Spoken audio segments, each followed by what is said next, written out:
Welcome everyone to our second webinar launch of the day. We had a really fantastic number of people earlier this morning, afternoon, evening, depending on wherever you are. So welcome. So to kick off, we'll start with a little bit of an introduction of the Gecko study. And Mr. Ewan Griffiths is currently having difficulties dialing in. So I'll be pleased to introduce Richard Evans to kick off the introduction of the Gecko cohort study. Rich, over to you. Thanks, Sivesh. It's brilliant to welcome you all here today for the second part of the launch of the Gecko study. We really appreciate everyone coming, and I think certainly many of you have been involved in collaborative research before, and for some of you it might be your first time. But one thing I know and my colleagues know from helping and coordinating and collecting data for studies such as this, that it's the involvement of everyone, from data collector to steering group to national lead, that is truly a team effort. And without everyone's help and participation,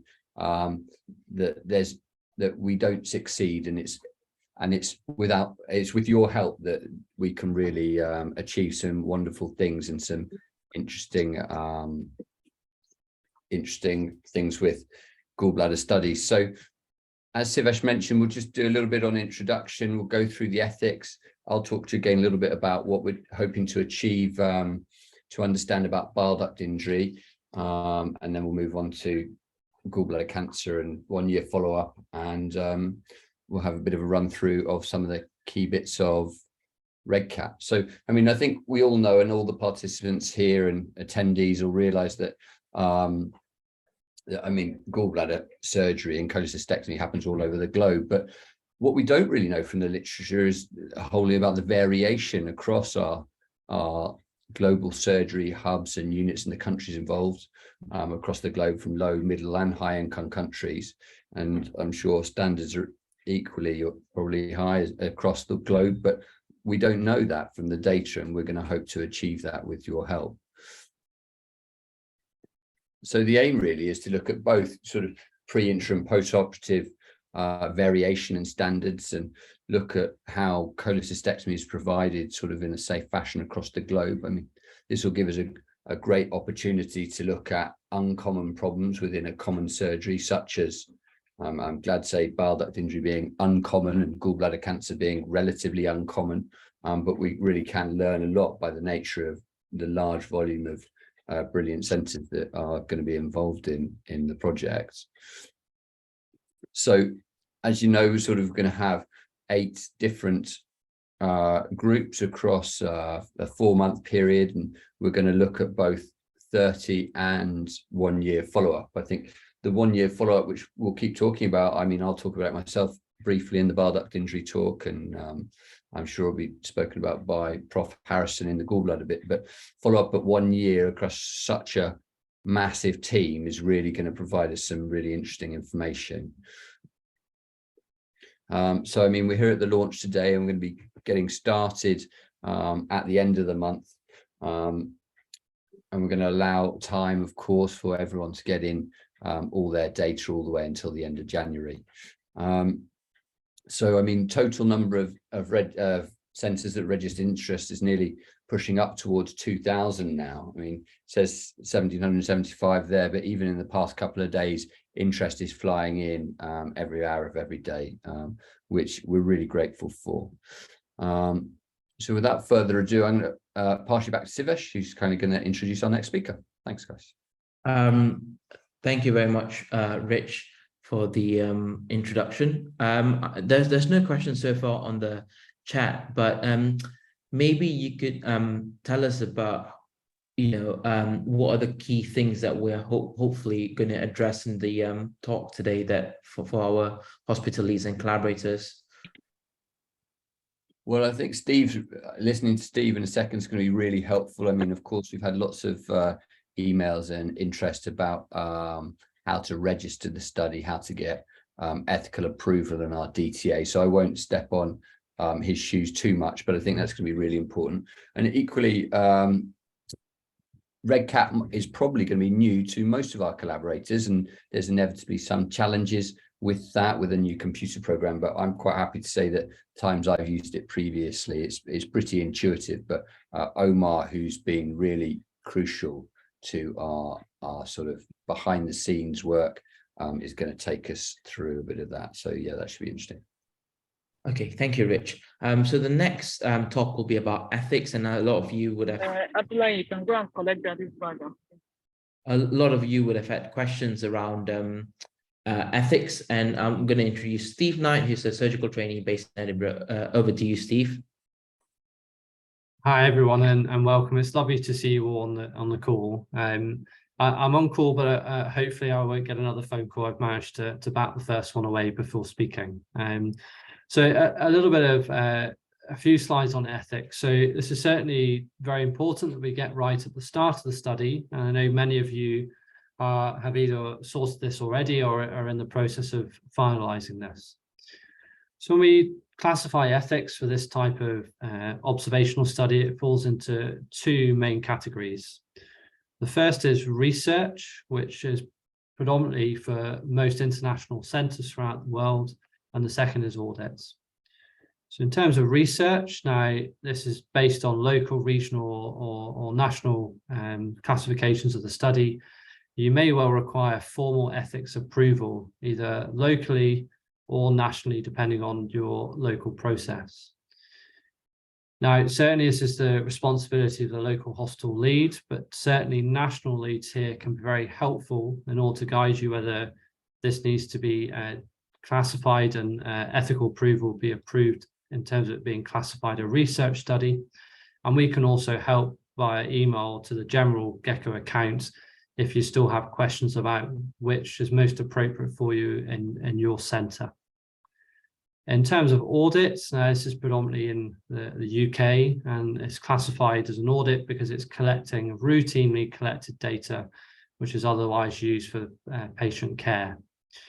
We have national agreements in place, or will have. So what that means is that there's a national approval for this audit to occur within the UK, and that's already been gained in England already and is in the process of being approved in Scotland.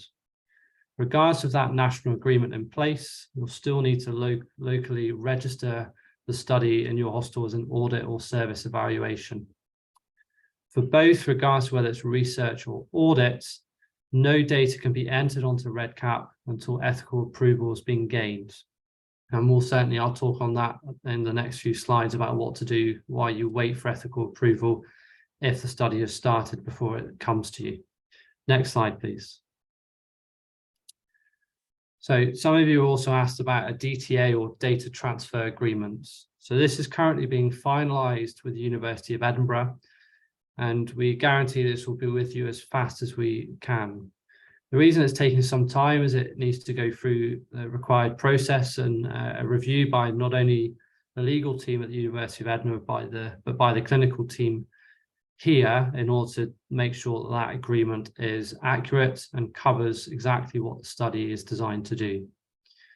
Essentially, what the DTA includes is to enter de-identified data onto the REDCap system, how it's going to be secured securely, and also analysed within the University of Edinburgh.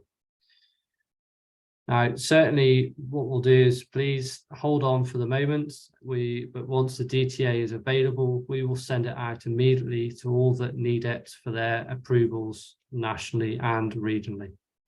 Next slide, please. Final comment here is if you're awaiting ethics and the study has started at the end of July, that's okay.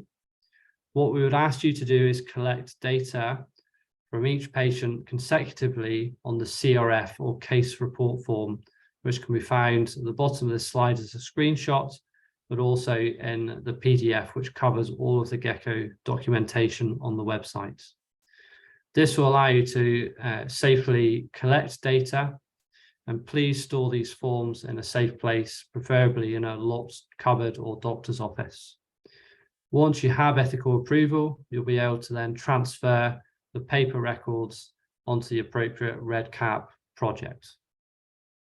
That ends any ethical slides, and I'll take any questions now. Thank you very much, Steve, for that.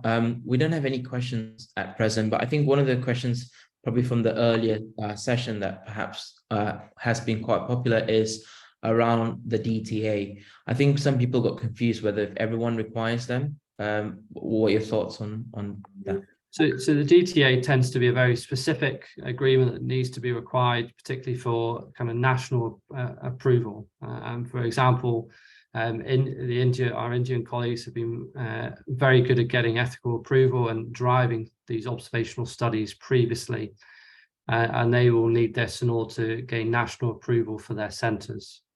It generally isn't needed, but it's certainly available for those who either at a regional or national level need this to gain ethical approval to collect patient data. So it tends to be on a case-by-case basis, but generally the DTA is not required as a routine thing for most people taking part in the study. Thank you very much, Steve. So we'll move on to our next speaker. And one of the key things on Gecko is that we're going to look at bile duct injury management at quite a lot of detail. So to speak on that, we've got Rich Evans, who's a surgical trainee based at the University of Birmingham. Over to you, Rich. Thanks, Sivesh. There you go. So I think we all appreciate that bile duct injury is a catastrophic complication, and hopefully and thankfully in most units it's relatively rare. But again, with this huge global project, we'll be able to really interrogate frequency and the complications, and hopefully with our 1-year follow-up, our long-term impact of that. I mean, here's a couple of cholangiograms that we hope we never see, but from the perspective of diagnosis, we're going to be looking at that initially within 30 days, and then of course in over a year when you come back to that. And we'll be looking at that, and the data points really going to focus on whether it was intraoperatively, postoperatively, and the mechanisms for diagnosing that. We're going to be classifying it as per the Strasbourg classification, and that's in your protocols, and something that you can refer to, just so we've got a uniform language that we're all talking. I appreciate some people may define it differently, but it's so we can all sort of understand each other, and then report it appropriately coming back to the literature. I think we ought to acknowledge that vascular injuries are associated when we've got tricky cholecystectomies and damage to the bile duct, and we'll be asking about that too. There's some key points that we'll be looking at. Infrastructure across our global units varies significantly, and we've got different opportunities to diagnose bile duct injury, and we'll be asking about how you do that in addition to when, how, and what imaging you use. In the UK, we have large and small hospitals. Not everyone will be capable and competent or designed to manage complicated bile duct injury, and we'll be asking about whether you refer that on to different colleagues with different expertise. But equally, we'll be asking you and the teams that have initially started that cholecystectomy to bring back and chase up that data for both 30 days and 1-year follow-up. So we'll be asking key questions about management. This is just an example slide of what the World Society of Emergency Surgery has put forth. And of course, bile duct injury management varies significantly, but that's what we're going to be asking about, whether you use endoscopic techniques, radiological intervention, or surgical options. And when we get down to our surgical points, we'll be asking you more specificities about what you do, the real and why, or whether you've needed to do any vascular repair. And again, we are going to be asking what happens in the year following up. I think we can all appreciate that if someone does a hep-GEG, they're not always straightforward, they're not always complication free. We'll be looking at stricture rates and other infective complications. But we hope to really appraise sort of how people manage and look at bile duct injury across all of our hospitals. So if anyone has any questions, please pop them in the chat. Or Sivesh, have you picked up any that Thank you very much, Rich. I think there was, I think, a similar question that was raised during the morning as well. It's around, recognition of CVS, especially in patients undergoing an open operation, and some people saying that that's, that how do we fill up the data collection form with that? How do you come back with that? Certainly, people approach things differently from an open and laparoscopic perspective, I suppose. You'll have to appraise things on the day, I suppose, and if you haven't specifically looked for a critical view of safety from that perspective, that's something we'll have a word with our colleagues in the committee about how best to stratify that if the open approach is used more often, and we'll look into that for you. Thanks, Ish. And I think there's another question from Martin about, how strictly are we actually going to look at CVS? Is it a matter of, yes, CVS has been established, or, we've got a list of criteria. How strict are we at implementing that criteria to actually say that we've established CVS? Well, there's guidance within the protocol, and I mean, theoretically, we're meant to be looking a third of the way up the liver plate, aren't we? So it'll be all specified in your protocol. We'll distribute that to every participant in every centre for clarity. Thank you very much, Rich. So then we'll move on to the next talk, which is around gallbladder cancer, which is a really key part of our study. And to speak about gallbladder cancers, we have Professor Ewan Harrison, who's one of the co-leads for this study based at University of Edinburgh, and is a professor of surgery and data science in Edinburgh. Over to you, Ewan. Thank you, Savesh, and good morning, good afternoon, good evening, wherever you are. It's fantastic to see so many people here, and thank you for joining part of this community to do what I hope will be a really exciting and important study in cholecystectomy. One of the areas, as Savesh says, that we're interested in is gallbladder cancer, but specifically it's incidentally diagnosed gallbladder cancer in patients who are not suspected to have cancer prior to surgery. So it's an important problem. It's a difficult group of patients to manage, and we know that there's quite a lot of variability in how this is done internationally.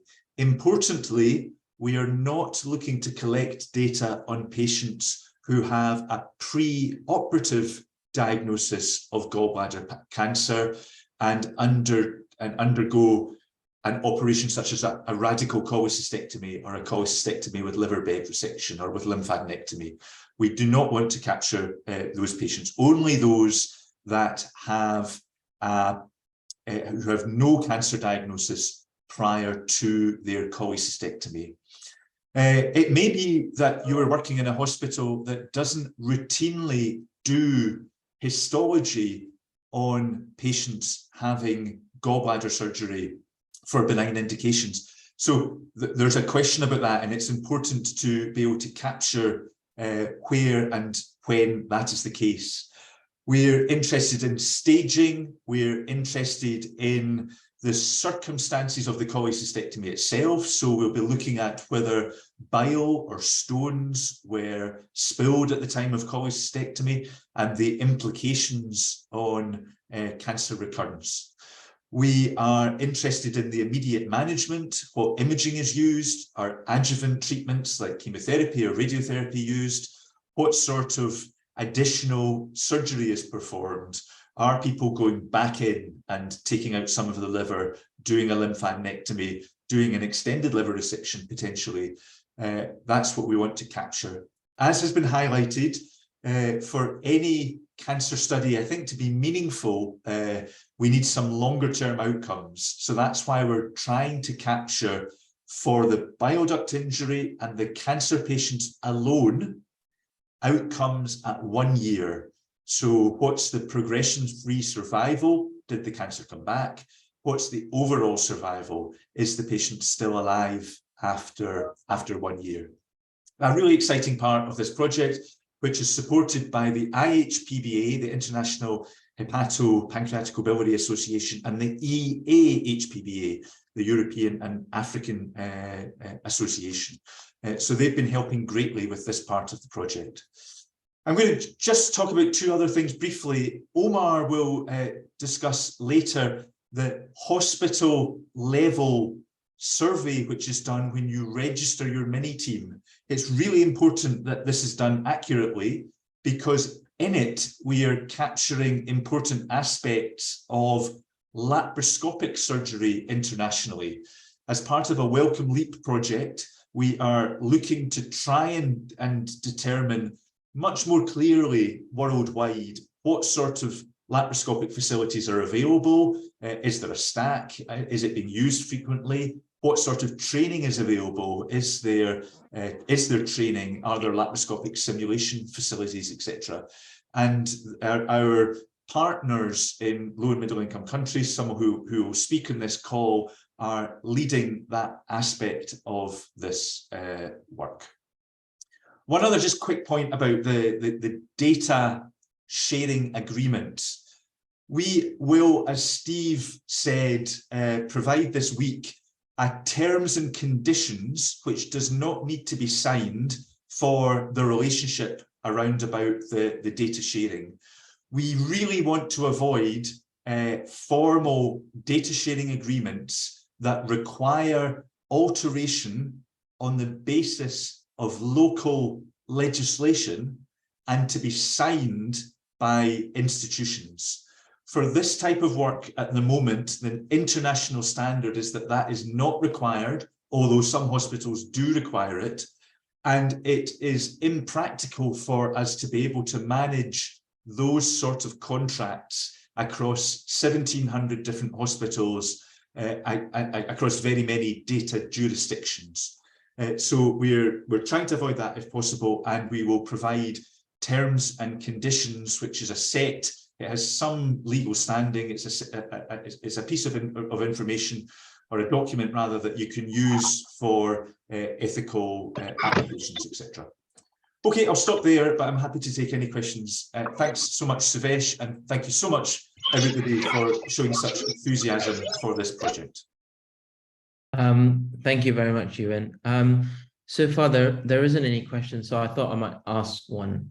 There is a lot of questions that have turned up around follow-up of gallbladder cancers, and also it might relate to bile duct injury. So for some people where pathology results or patients who they don't know if might have bile duct injury, what do we do with these patients? Do we then follow them up in institutions where pathology results might not be available to get complete data? I think there was some confusion around that, so I thought I might ask you that question. Yeah, thank you. So it's an important question, and it's a difficult question as well, as you know, Savesh. The diagnosis of malignancy, particularly in the Global South, where there may not be consistent pathology services, can be difficult. It can be difficult to differentiate it from TB. There may be cytology alone, without histology. What we're going to be capturing in this study is how the diagnosis of cancer was made, whether it was suspected or confirmed on histology, and what happened to those patients. There will be, I imagine, a group of patients in whom no histology has been performed, but the operating team suspected malignancy. If there's a sufficient number of those, then it would be interesting to examine those separately, but they will be included in a sensitivity analysis. So patients who we have definitive histology for malignancy, and those who we suspected malignancy but were not able to get definitive histology, in order that we're ensuring that we're not excluding hospitals in whom pathological services are difficult to access. Thank you very much, Ewan. I think there's no questions in the chat box and the Q&A at present. Oh, actually, there's one more question. Are we expected to send all gallbladders for histology? Yeah, so it's really important that in this study that standard patient care is not changed. So again, as has been said earlier, in the UK, we call that audit or service evaluation, comparing our own practice to international standards. And in that process, we do not want to influence patient care. So if patients have their gallbladders sent for histology as standard, then that is what should happen within this study. If they do not, then that is what should happen within this study.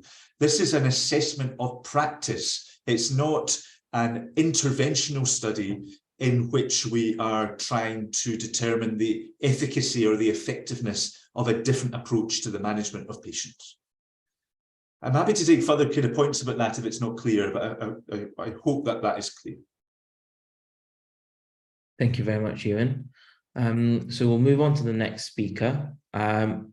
We have, so one of the key things that we've touched upon briefly is around the 1-year follow-up, and we'll discuss about how best we can do that. So we've got Laura, who's a trainee up in Dublin and also a steering committee member for Gecko. So the floor is yours, Laura. Hi everyone, and thanks for coming to today's session. So today I'm going to be just talking about some of the follow-up as part of the Gecko cohort study.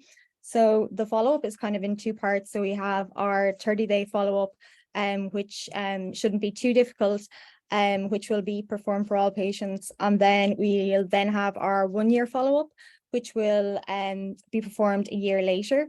So there were some kind of questions coming in regards to the 1-year follow-up about like many centers saying that this isn't like routine for like uncomplicated cholecystectomies. But we tried to kind of show that what we're going to do is at the 1-year follow-up period, it's going to be important to actually look up the hospital records for each patient that was included. But if there is no data or no notes in their charts from the previous year, then we assume that they had no subsequent admissions or any subsequent complications. So the 1-year follow-up period won't involve any additional patient contact that would be in addition to the routine care. And it would also, one thing it would involve in regards when we're contacting, say, the ethics or audit departments, we would need to keep a record of the patients that were included in each 2-week period on file. That would need to be kept securely in the hospital so that we could then go back to each patient's chart at the 1-year period and assess, were they readmitted in regards to their initial cholecystectomy? Did they have any complications that were found out within that year? So that's something that will need to be organised. I know that some some people involved in the hospital team might be moving from one centre to another. So it is going to be possible for us to, for hospital leads to recruit additional mini team members. And the opening for that will be just before we do our 1-year follow-up. So it will be July of next year. So it is possible for us to recruit additional team members, and we hope that like looking at the 1-year follow-up is something that hasn't really been done before. So we're excited to get the results in regards to that. And I'm happy to take any questions also.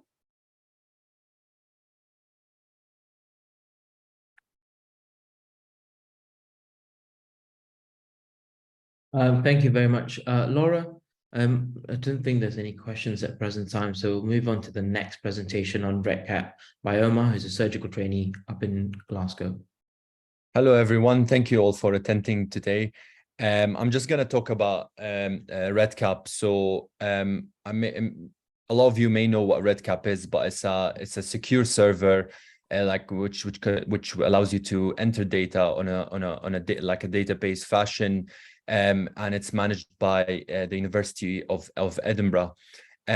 Once you have expressed interest to sign up for the study, you will be sent out logins. Sorry, Sevesh, next slide. So it's sent out logins. So each collaborator and hospital lead will have their own unique secure login to help register their team and input data onto RedCap. Now, logins will only be issued once the site survey and the team registration is completed by the hospital lead.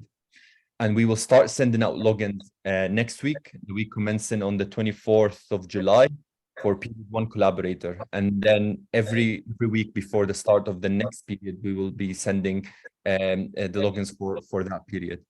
And just as I mentioned before, no data should be uploaded or stored on REDCap until local study registration is completed. And we have created a data dictionary, which is present in our protocol, that is a mirror of what is present on the REDCap.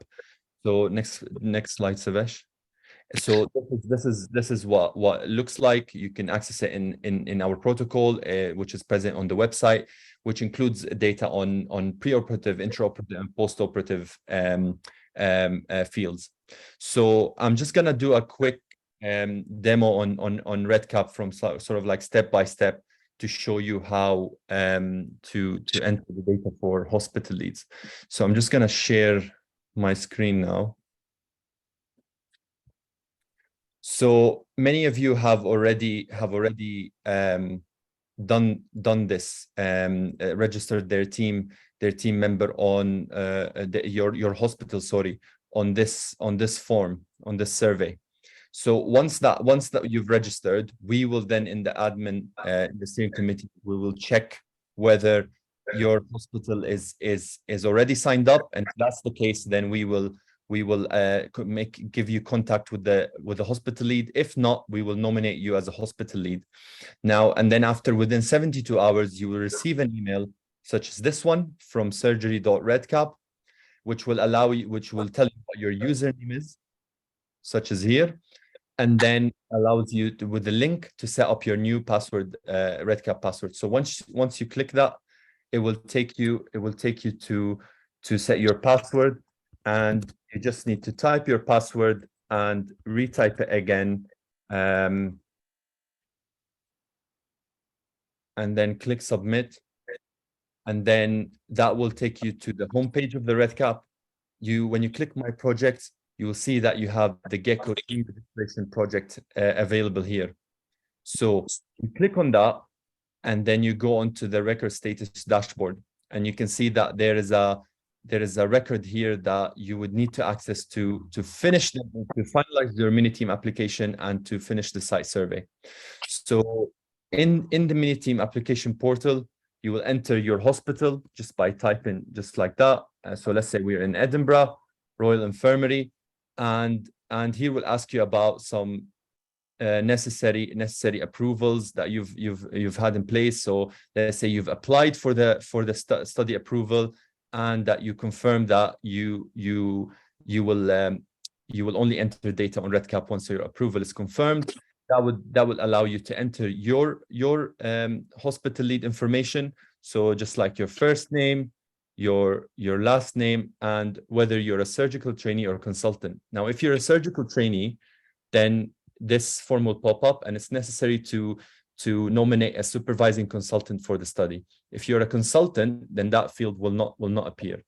And then in terms of ORCID is a unique identifier that will allow us to know sort of like who you are when in the authorship, and B is to allow us to pull the data from the ORCID as to get your name as how you want it to appear. So in my ORCID, I want my name to appear as Omar Cooley.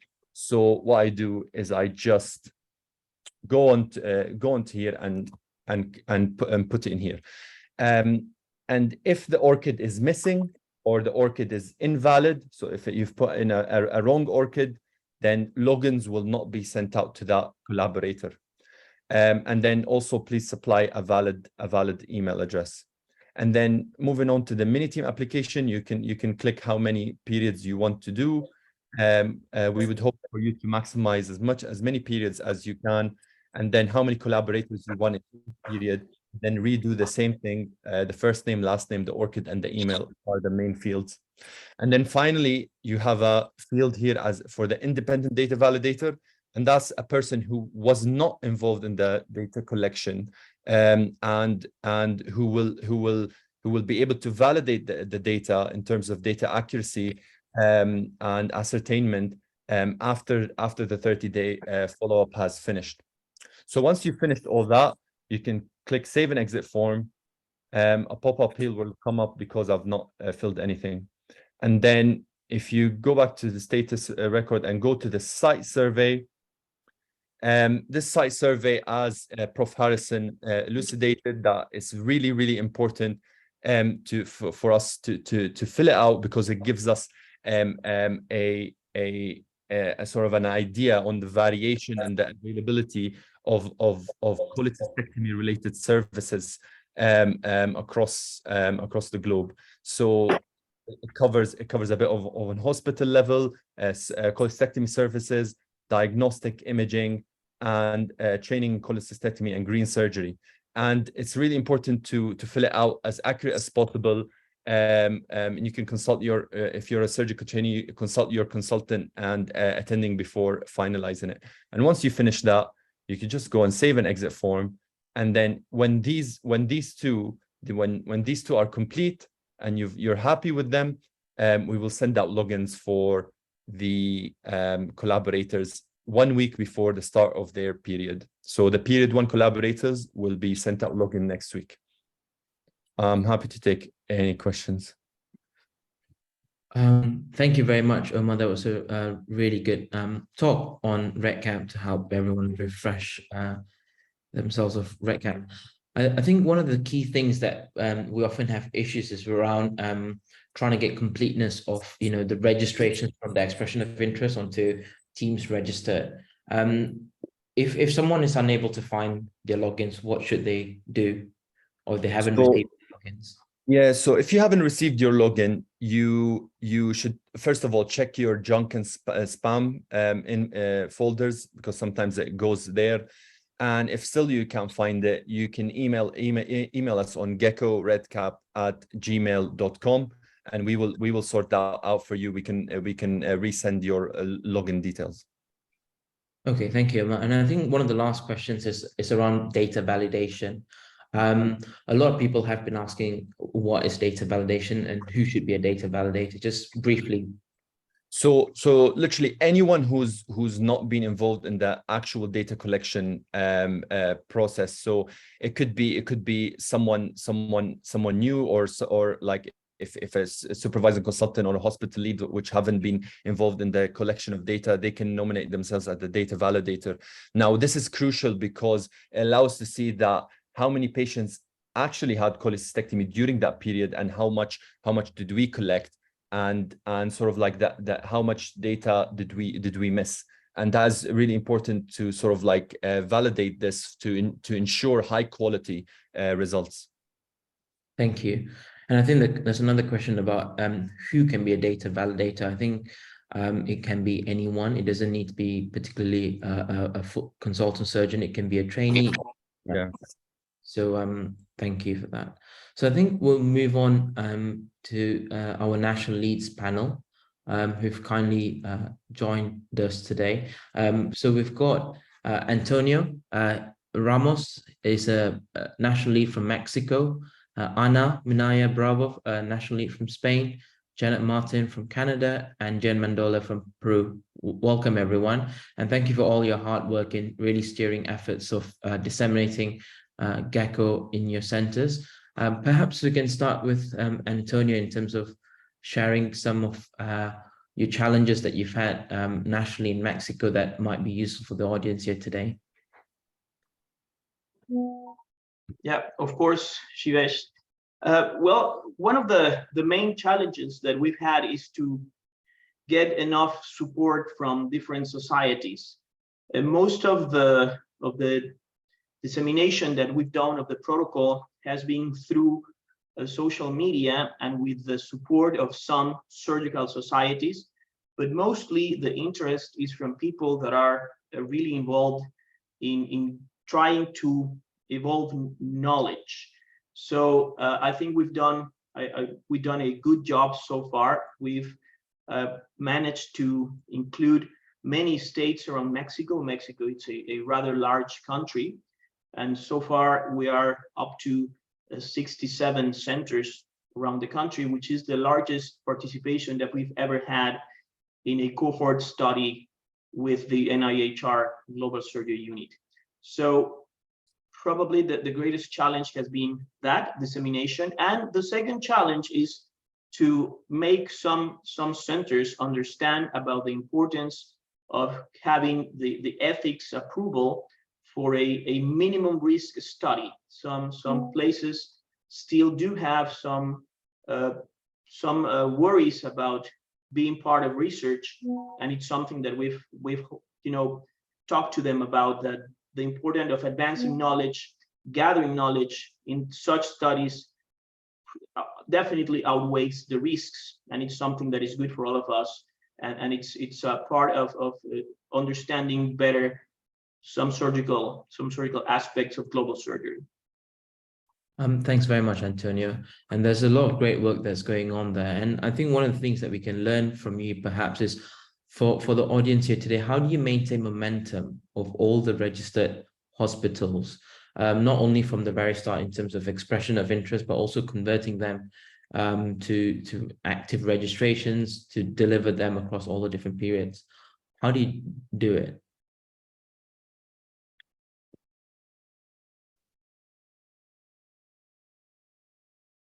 Well, what we've been trying to do is to keep them on groups, trying to be close to them, have a WhatsApp group with all the people that are going to participate within the country, keep telling them about important dates, and that's what we're planning on doing from now on. We're also planning on trying to meet some of them locally, and to have them, get together in places where there are many hospitals around. We have some big cities in Mexico that do include several hospitals within the same city, like Mexico City and Guadalajara, which are the two biggest metropolitan areas in the country. So those have in excess of 10 hospitals each.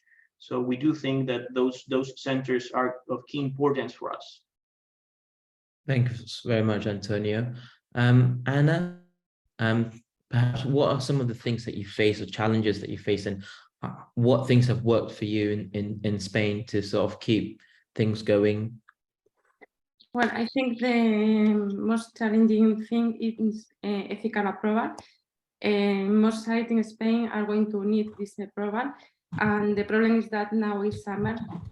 This is for bureaucracy, red tape, so we have to be patient. But the good thing is that once one hospital gets the approval, all hospital or site in Spain get them. So the problem is to get one, but I hope the process is going to be rapid. Other thing I think it is to have the documentations, the protocols in Spanish, but we have already then have translated.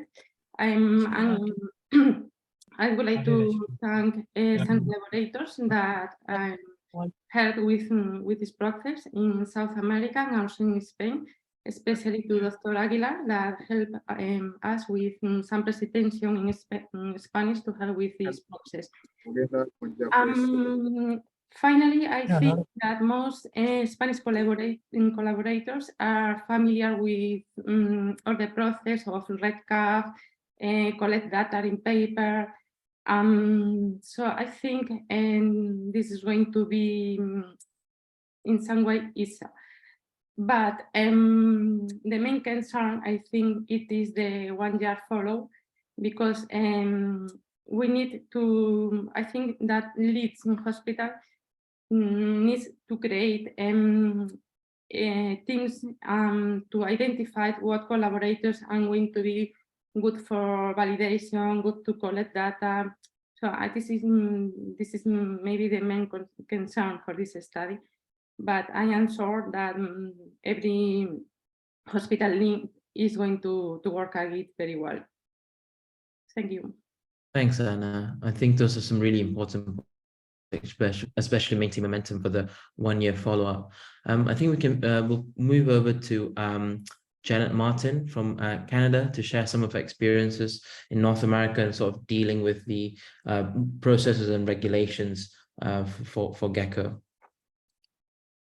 Yes, hi, everybody. It's Janet here, and I'm from the Department of Anesthesia, Peri-Op Medicine here at Western University in Canada. I'm going to give a Canadian perspective first. So in Canada, we've been fortunate to be able to participate in the previous GlobalSurg studies. And though we have a set of national regulations, which are quite rigorous, and so we're in a situation where we need to probably join and coordinate our efforts in Canada to a greater degree than we've ever done before for the other GlobalSurg studies. And that's because in Canada, we unfortunately do not have a category, or our audit category doesn't apply in this case. So we need REB approval for a prospective study. And we also need institutional approval at each hospital separately. And because we have privacy laws that are quite specific to Canada, which many hospitals in Canada have been requesting individual revisions on the data transfer agreement, or what we call the data sharing agreement, the DSA. And I think as Professor Harrison has alluded to, that's just become untenable now that these global studies have become so large and so collaborative, which is fabulous. It's a good problem to have, but for Canada, it's a very specific problem. So we need to, in Canada, find a new way that complies with our regulations in our country, but that doesn't become too much work for the host institution in Edinburgh. So for Canada, as your Canadian lead, what I'm doing is trying to contact all of you who are interested, and my contact information is on the web app, and join together our contracting offices so that we can find a way. And we're going to have, by the end of this week, it sounds like, the terms and conditions from the University of Edinburgh, to find a way that we can actually do this and contribute to this really important study, because it is so important, but in a way that doesn't require every hospital to require these sign back contracts. So more to come on that. So what we're doing right now is just collecting your interest. Please register your interest. And then we're together, each of us as hospitals, going to try to find the way then to meet the terms and conditions that meet with our local regulations. And again, I'm very hopeful that we can do this. We're going to start, of course, with the larger centers, and especially those that could contribute multiple time inputs or multiple data collection periods, to make sure that all efforts are worthy for everyone involved. So that's just a bit of an update, and it's to be on the positive side. We just need to find a new way for those of us that have national regulations that are more tricky. Thank you very much, Janet, for that. And I think it's often quite tricky, and I'm sure we'll navigate our way through the DTA. So I think next is Jan Mandiola. So it's a national lead from Peru. What are some of the challenges that you faced that you'd quite like to share with everyone, and maybe some of the hospital leads in your region or in your country here today? Hello to everyone. I'm Jan Mandiola from Peru, South America. The first challenge that we have is the same as the other countries that are mentioned here, is the ethical approval. Most of committees of ethics in the hospitals are asking for the letter of approval or a document that is from the original country that started the study, that says that they all understand that we are not changing the treatment, or we are not treating patients, we are just collecting data. But most of the committees of ethics feels more comfortable if they have a letter or something from another countries. So most of the hospitals in my country are asking for this kind of letters of support, of letters that says that there's no a deep analysis from the committee of ethics, because we are only to collect data. And the second challenge that we have is, besides all the hospitals in my country, most of them have been participants in another study. These times the teams are new. So we have young surgeons, we have new fellows that are going to be part of this study. So they are not familiar with the REDCap registration of this system, that they have to enter to REDCap, have a password, and registers their teams. So they think, or sometimes they are afraid that it's going to be a long process, or it's going to take a long time to answer the center server, for example. So we are working in our country, giving them a lot of information, a lot of examples, and show them that is very familiar, that REDCap is very familiar and easy, but some of them are new, so they are kind of afraid to this kind of data collection.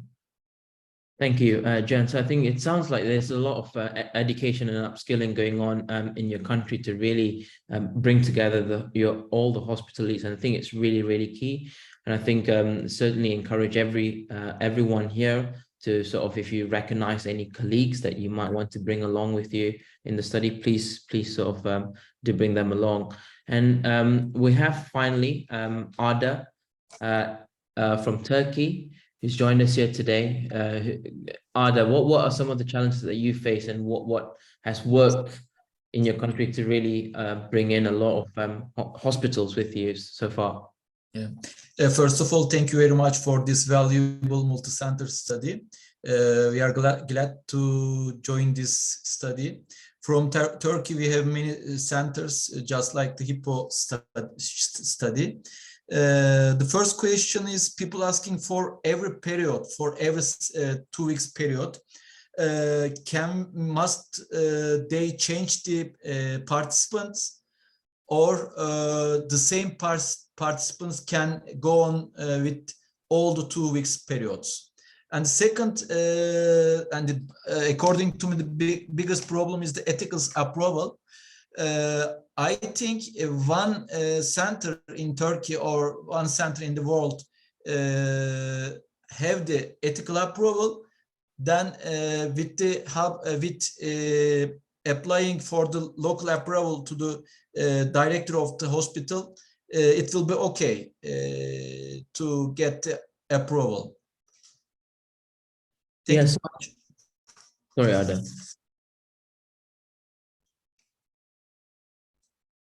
Yeah, so I think that there's certainly been a lot of questions around how many periods you can fill in. Certainly, you can have different team members in all the different periods, or you can certainly have the same team members in all the periods. I certainly think it really depends, and we're a very flexible and inclusive group, and we're very welcoming to whichever structures that works best in delivering the study.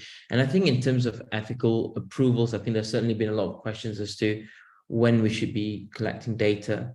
Of course, we would only want you to be uploading your data onto REDCap once you have formal approvals in place according to your local policies. And I certainly think there is some flexibility for you or for hospitals or collaborators to collect the data on paper and only upload them when you have relevant approvals in place. And again, this is something that we don't enforce. It's something flexible that you can choose to pick up on or not. And if you choose to start a later data collection period, you're not any more disadvantaged, or you're no way disadvantaged in that regards.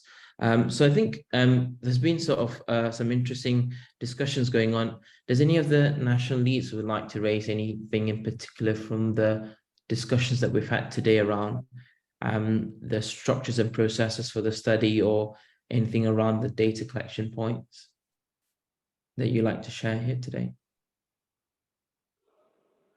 May I speak, Silvish? Yes, Alaza, hi, welcome. Hi, Silvish. How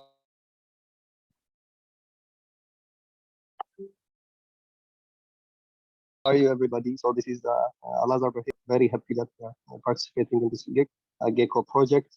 So far we have registered like nearly 40 hospitals. It's like almost 20% of hospitals who are capable of doing this cholecystectomy. So far, we don't have issues with ethical clearance. Unlike other colleagues, things are going well through our national platform that we created through WhatsApp. Maybe two challenges that we think we would have would be regarding the 1-year follow-up. Like in our setup, it's very difficult to catch patients if they change a different hospital. The system are not that electronic, so there is a chance of missing these patients. They may switch from one hospital to another hospitals. So this would be my one challenge, and the other is the routine histopathology, so which we don't do in our setup and maybe in other low developing countries. Maybe these are the two challenges that we think. Otherwise, things are going well with us, and we are very happy so far. Thank you. Thanks, Al-Azhar. That's very nice to hear about some of the issues that you face around the pathology results, and to really understand whether they're benign or cancer disease. I think certainly one of the key things that we found is that we will certainly have more of these webinars moving forwards, so as to maintain momentum.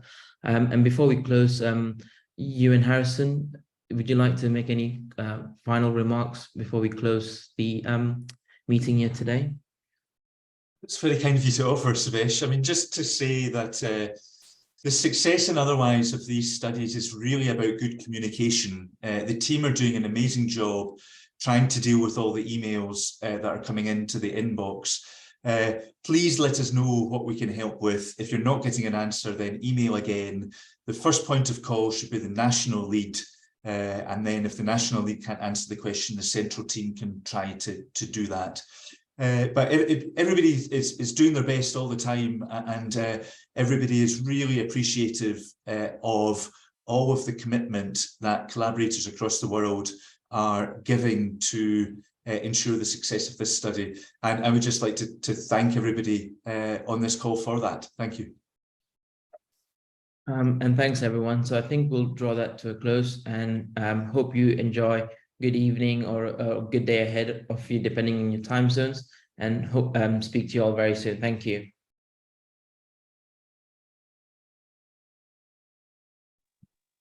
Thank you. Thank you. Thank you. Thank you. Thank you. Bye-bye.